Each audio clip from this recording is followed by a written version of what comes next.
Salam dalam kasih Allah Bapa dan Tuhan kita, Yesus Kristus. Saya Wilmore Tambunan dan bersama istri saya, Vivi, melanjutkan seri tanggapan atas webinar Pendeta Stephen J. Rantung yang berjudul Doktrin Tritunggal Tidak Alkitabiah. Webinar ini diselenggarakan oleh Orel Channel. Dalam tanggapan yang kelima ini, kita akan belajar penjelasan Alkitab dan Roh Nubuat tentang Kejadian 1 ayat 26. Mari kita ikuti penjelasan dari Pendeta Rantung dalam video klip berikut ini. Mari kita lihat, kita sudah coba establish bahwa ajaran Alkitab itu berbicara tentang the oneness of God. Kenapa sampai itu yang menjadi penekanan kepada dalam kitab Ulangan, dan juga kenapa itu menjadi satu penekanan dalam kitab Perjanjian Baru sekalipun. Karena untuk menekankan keunikan Allah. Allah itu satu esa, dia berbeda. Zaman Perjanjian Baru itu banyak sekali Allah mereka. Dan Allah itu saling membutuhkan bantuan satu dengan yang lain. Tapi Allah kita cuma satu karena dia tidak perlu bantuan. Dan itu satu konsep yang sudah ada dari Perjanjian Lama sampai Perjanjian apa? Perjanjian Baru. Oke. Nah, tapi pada saat yang bersamaan, oke, kita juga melihat adanya three in oneness. Ada tiga kesatuan. Ada tiga kesatuan. Nah, kita lihat bahwa Allah menyebut dirinya sendiri bahkan sebagai dapat interchangeable sebagai aku dan kita. Aku singular dan kita dalam bentuk apa ya? Plural atau jamak ya. Tunggal, singular, tunggal atau jamak ya. Kejadian 1 ayat 26 berfirmanlah Allah, baiklah kita, bahasa Indonesia sudah katakan, baiklah kita menjadikan manusia menurut gambar dan rupa kita. Dan kata Allah di sini ya dari konstruksi bahasa Inggrisnya, walaupun ini perdebatan, waduh, begitu banyak perdebatan teologi sebenarnya. Tapi marilah kita lihat dari suku, dari bahasa aslinya, bahasa Ibrani, kata ending, the ending. Orang Ibrani atau bahasa Ibrani itu dibaca dari kanan ke kiri, bukan kita dari kiri ke kanan. Jadi Elohim itu dimulaikan dari Elohim itu Elo. Dari endingnya itu adalah im yang saya tandai dengan warna biru ya. Ending im itu adalah masculine plural noun, bentuk jamak dari kata Eloah. Eloah artinya itu singularnya daripada Allah atau God itu adalah Eloah ya, tapi Elohim itu plural. Oke. Mari kita lihat. Poinnya adalah poin berikutnya penting sekali. Lalu berikutnya, baiklah kita menjadikan manusia menurut gambar dan rupa kita. Bahasa Indonesianya langsung apa? Gambar dan rupa kita. Seakan-akan kata kita itu terpisah dengan kata gambar dan dengan kata gambar. Tapi bahasa Inggris katakan in our image, according to our likeness, menurut gambar kita, menurut rupa kita. Dan kata kita, possessive pronoun itu, endingnya itu adalah im. Kalau im itu untuk Elohim, masculine plural noun. Untuk possessive pronoun yang apa? Possessive pronoun itu punya suffix. Suffix itu adalah apa yang ditambahkan dari satu apa?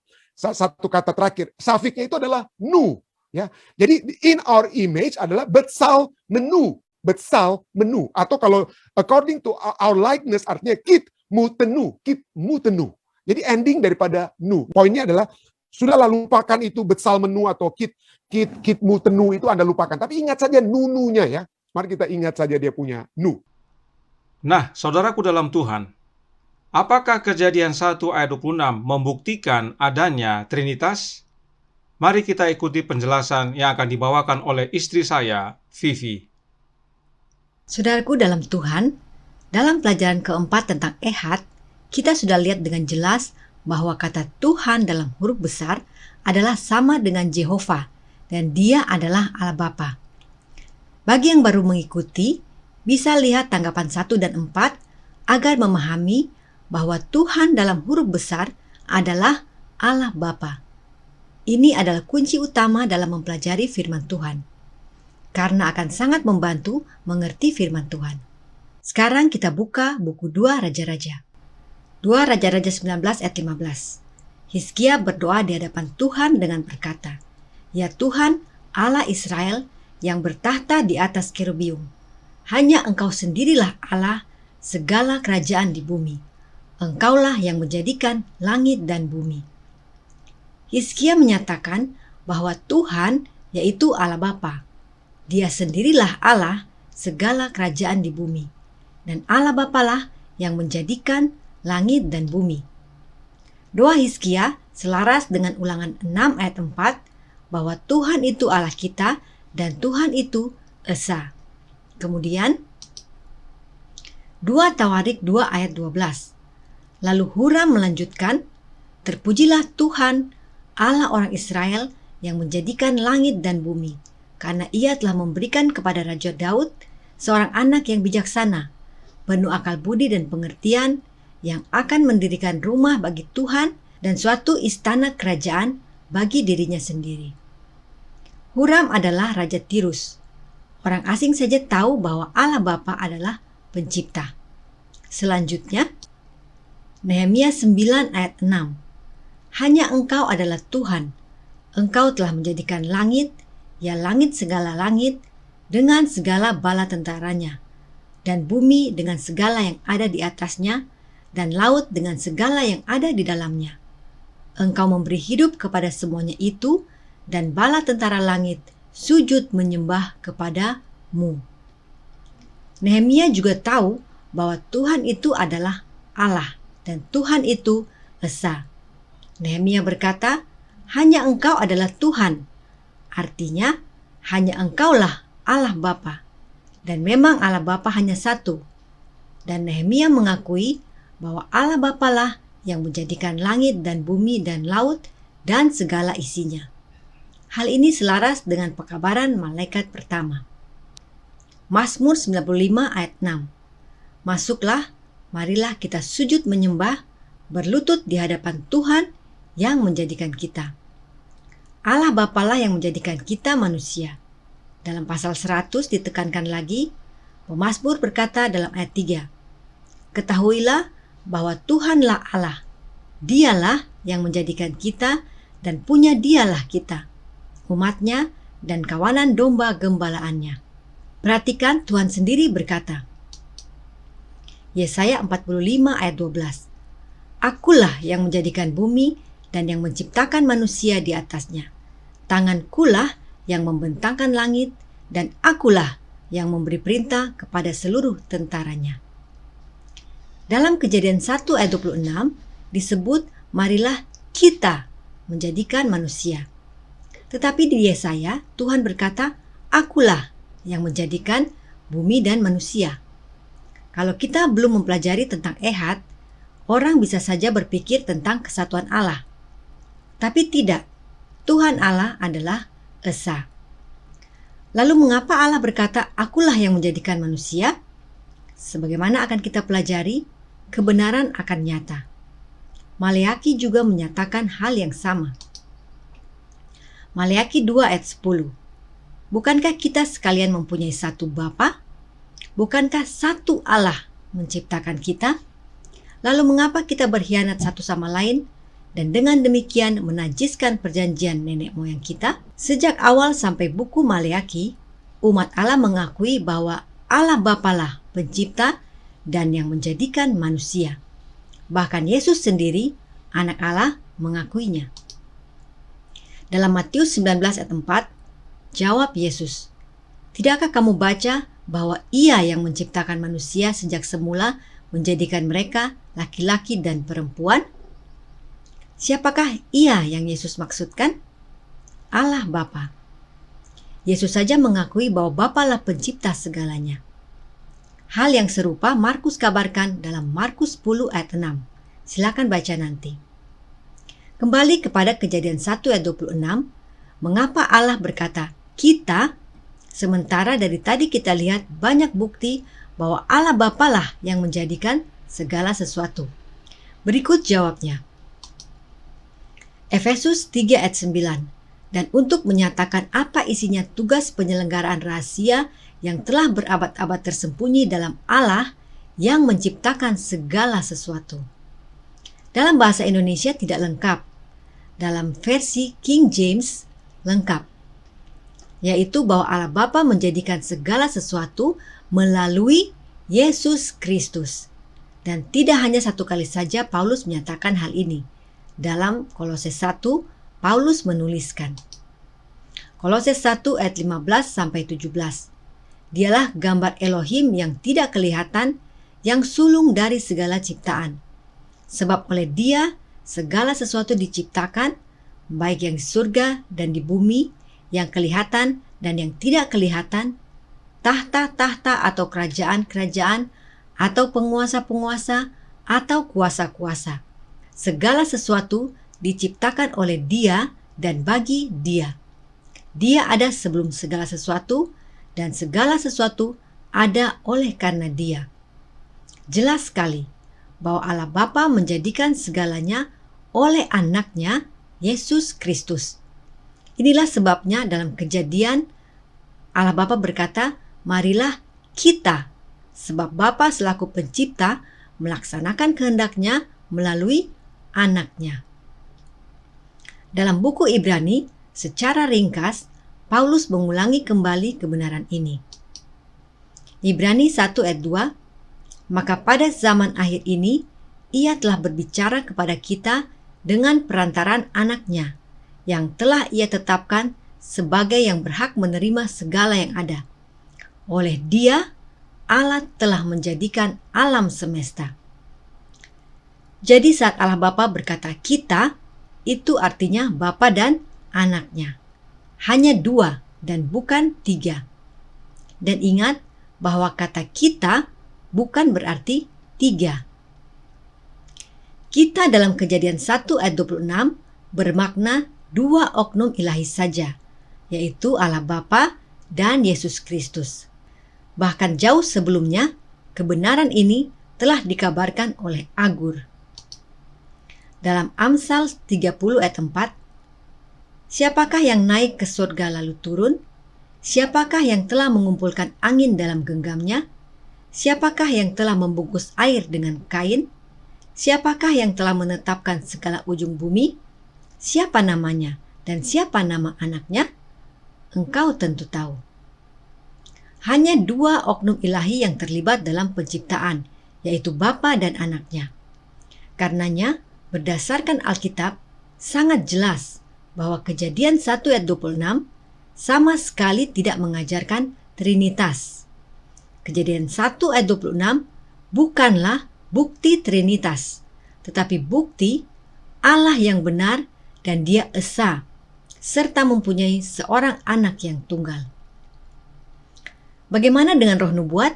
Sebab ciri khas umat Allah di zaman akhir adalah menuruti perintah Allah dan memiliki kesaksian Yesus, yaitu roh nubuat. Sebagai umat Advent, saudara seharusnya mempercayai tulisan roh nubuat berikut ini. Yesus menolak tuduhan penghujatan. Otoritasku, katanya, untuk melakukan pekerjaan yang engkau tuduhkan kepadaku adalah bahwa akulah anak Allah, satu dengan Dia dalam alamiah, dalam kehendak, dan dalam tujuan. Dalam semua pekerjaan penciptaan dan pemeliharaannya, aku bekerja sama dengan Allah.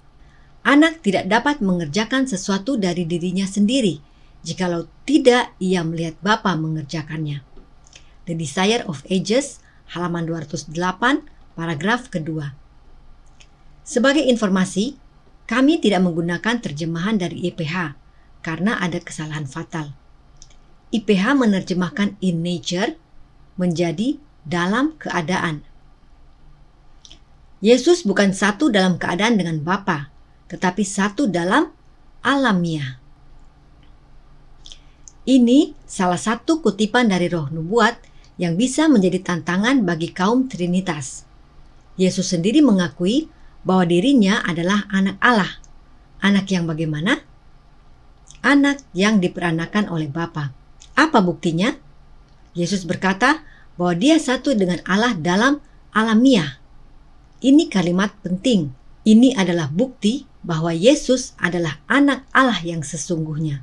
Bahkan lebih jauh lagi, Yesus berkata, dalam semua pekerjaan penciptaan, aku bekerja bersama dengan Bapa yang adalah Allah. Jadi meskipun Yesus kerjakan, tapi berdasarkan bimbingan Bapanya. Sebab Yesus sendiri mengaku, anak tidak dapat mengerjakan sesuatu dari dirinya sendiri, jikalau tidak ia melihat Bapa mengerjakannya. Jadi, dalam pekerjaan penciptaan, jelas yang bekerja sama adalah Bapa dan anaknya. Kemudian, pada mula pertama, Bapa dan anak telah beristirahat pada hari Sabat setelah menyelesaikan pekerjaan penciptaan. Kerinduan Segala Zaman jilid 2 halaman 419 paragraf kedua. Mengapa yang beristirahat hanya Bapa dan Anak? Karena memang hanya Bapa dan Anak yang bekerja dalam penciptaan. Selanjutnya, Allah Bapa bekerja melalui Anaknya di dalam menciptakan segenap makhluk surga. Karena di dalam Dia sudah dijadikan segala sesuatu yang di langit dan yang di bumi, yang kelihatan dan yang tidak kelihatan, baik singgasana, baik perintah, baik penguasa, baik kuasa. Maka segala sesuatu oleh Dia dan bagi Dia. Kolose 1 ayat 16. Para Nabi dan Bapa, jilid 1, halaman 22, paragraf pertama. Segenap makhluk surga diciptakan oleh Anak Allah. Sebab memang melalui Yesuslah segala sesuatu telah diciptakan. Dan untuk Yesus, berulang-ulang Roh Nubuat menyatakan bahwa Allah Bapa dan Anaknya yang bekerja sama dalam penciptaan.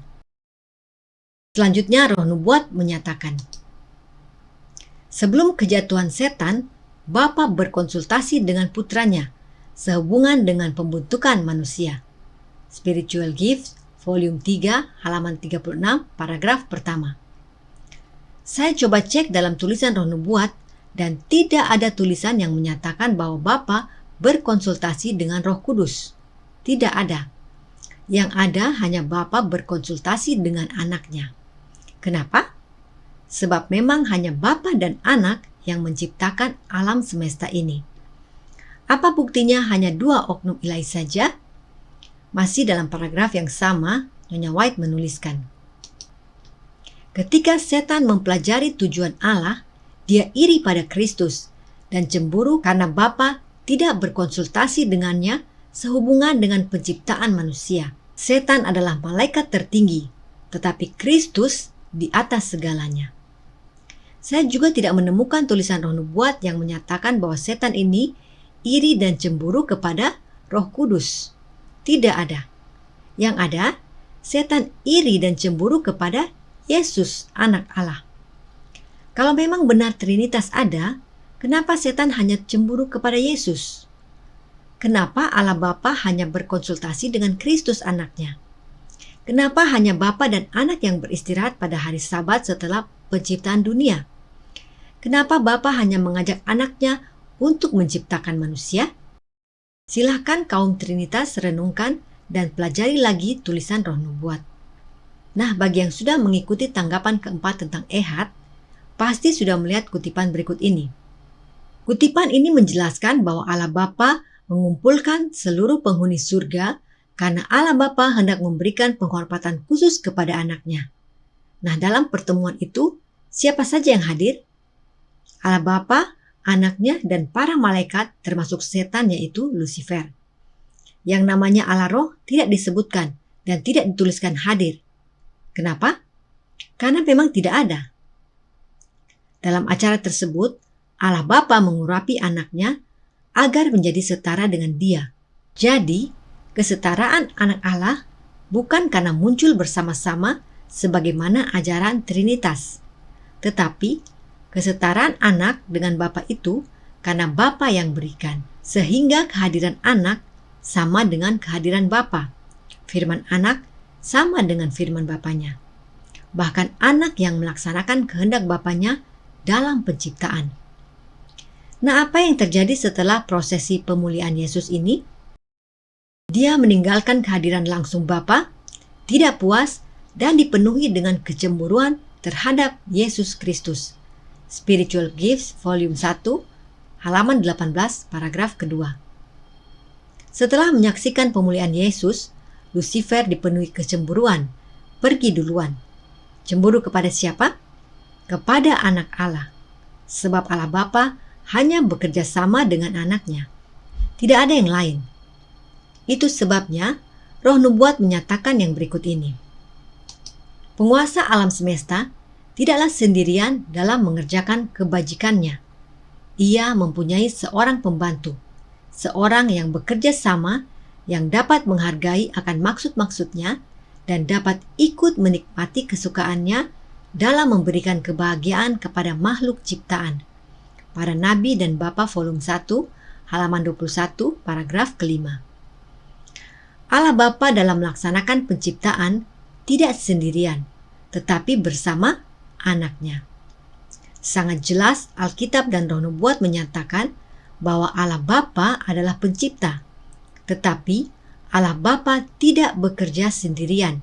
Allah Bapa bersama-sama dengan anaknya menjadikan alam semesta dan teristimewa kita manusia.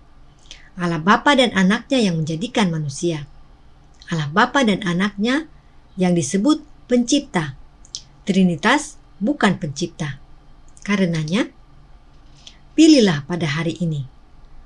Apakah yang saudara pilih?